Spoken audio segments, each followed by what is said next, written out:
Will Reese, Chief Innovation Officer, and Theresa Dolge, Chief Media Relations Officer from Inizio Evoke, talks to Doug Simon for PR's Top Pros Talk. Theresa, let's start with you. What's one significant shift that you've been seeing in the earned media landscape lately? I have been noticing that there's a lot of money being funneled into media outlets at an unprecedented rate. We're seeing it twofold. On the one side, we're seeing investors like Warren Buffett invest $350 million in the New York Times. And then on the other side, you're seeing a lot of the media outlets negotiating with the LLMs for access to their content. Yeah, so that's a significant change. And that ties into, Will, what you've been talking about with your focus on healthcare.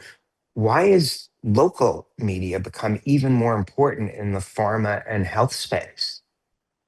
Yeah, I think when you think about healthcare, so much of the healthcare decisions are local and very personal, tied to your community. And when you think about the source of information at a community level, it is that local news. And the LLMs are tapping into pools of community and context. So that's really what they're drawing from to drive a lot of that discoverability. Yeah, and one of the things we share is our survey. We did a nationwide survey of what media people trust. Republicans and Democrats actually were within a half a percentage point, 85% to 15%. They trusted local TV news more than social media. Theresa, let's go back to you because we're talking about the funding and we can sort of separate the political aspect of that for a moment because that clearly plays a role. But can that benefit journalists and PR professionals? Absolutely. I think for a long time in PR, we were strong advocates of doing local market outreach. And I don't, that kind of changed over time. People wanted to be more national. And now that we've kind of gone back to this kind of viewpoint of the trust being more at the local level, I do think there are opportunities not just for PR professionals to be creating and suggesting and recommending local market campaigns, but also for journalists who are locally based. There's going to be more job opportunities, especially when you have something like Axios, who's forging, relationships and bartering with the LLMs to create local market newsrooms because they're hungry for content. Yeah, and that aligns with what we're seeing, where there's actually much more local news content that's out there. Um, for a period, there's been fewer people to do that. I sort of are viewing good PR professionals now as a staff extension of the TV newsroom because they're more reliant on us than there ever been. And Will, I know there's a lot of talk about zero click behavior. I sort of call it way fewer click because the data I've seen from Johnny Bentwood is now it's 23% of Google searches get a click compared to what used to be close to 100% because that was the reason you went on to find stuff to click on it. And that's happened probably over 18 months. But given that the clicks are declining significantly from search, what are some of the metrics that you're looking at as being important?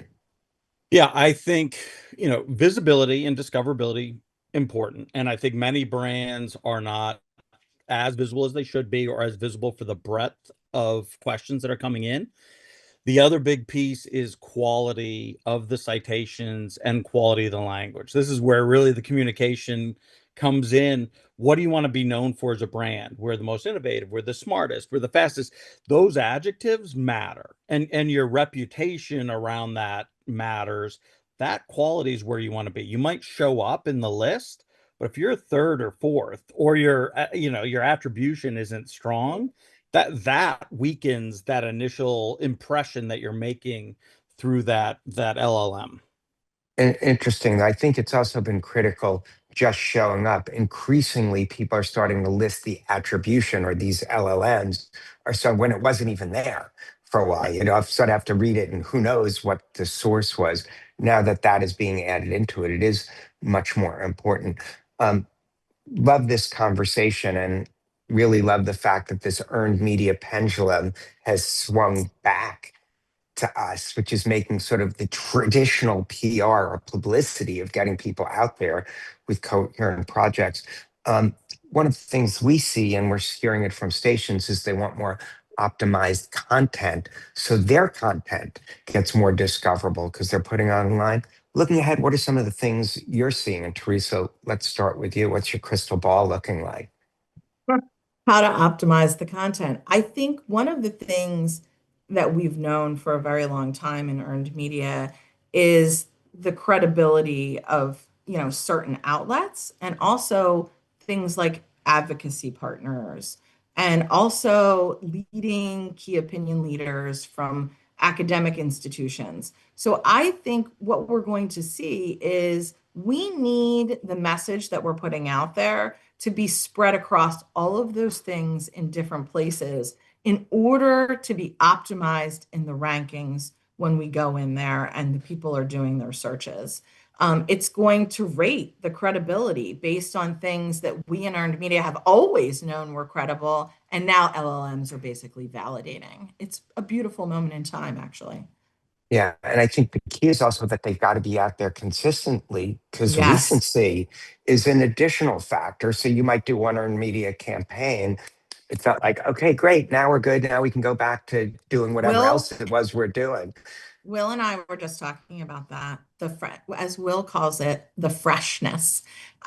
Like it's good to be fresh and out there, but what's better is you can't sleep on it. You have to be out there consistently because otherwise somebody else is going to come out and be fresher, and then their content is going to rise higher. Yeah, well, we love to be fresh on this podcast. So I think that's a perfect segue to you, Will. Yeah, I mean, to me, the freshness, the people coming in, the nuance. If I ask a question and I say, "Hey, what's the hottest thing now?" or "What's the best treatment today?" Little word choices require a fresher answer. I could be a smaller brand, but because somebody put now or today, I show up higher, even over a bigger brand, because my content is fresher. And to the LLM, it looks like, wow, this brand's got something going on. So you could be a smaller property and co-op that search. So it's the freshness and the always on reputation management plus the event, and make it an experience, but make it an experience that has ripples, because the LLM's looking at a much larger universe and is connecting the pattern. Oh wow, this thing is relevant because I'm seeing all of these signals come together. That's a different kind of world than traditional search was. Yeah, and one of the things that we've seen, and that's part of the platform that we're using when we do the AI powered broadcast media tours, is really trying to identify what are the questions people are actually asking. And I think it's such an important point that you make about, are they asking about recency? And in healthcare, Right. certainly that's even more important than a lot of other things. Sure, technology, it's important. They want the latest, but healthcare, you don't want to know what was the best treatment 4 years ago. You want to know what it is now. How is that playing a role? 100%. The standard of care, we just ASCO was just this past weekend, massive ripple effect out there. That dramatically changes. A ton of buzz around a pancreatic cancer drug, terrific survival benefit. That's a huge cascade. So if you're looking now and you're looking for a trial or what's best in class, that's going to have an impact right away. And I think more and more people are using the AI tools, especially for healthcare, but using it to guide their decision making.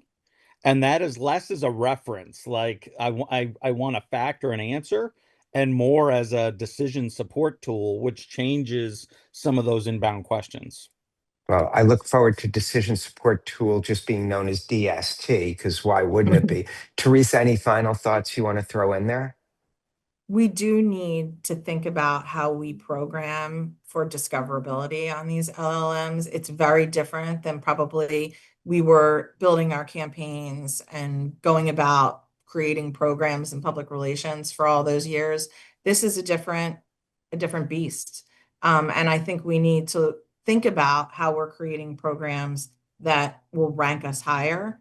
And I think it's the freshness. I think, yes, we need to go out there at like really important moments, but we need to consistently sustain that over time as well in the background. So it's kind of two layers. Thanks so much to the two of you for such an informative discussion about a red hot topic that's on everyone's minds today. I really appreciate it. We appreciate the opportunity to talk to you about this. I think as we move forward, we're going to see a lot of things happening in this space. And maybe we can come back on and talk about those things when they happen too. Thank you for a great conversation. That I love talking about this. We love chatting together, and I think one of the things that you see is humans still have a ton of value. So I'm making that pitch as well. Quality communication and authenticity matters in the AI world. So it is the mastery of both.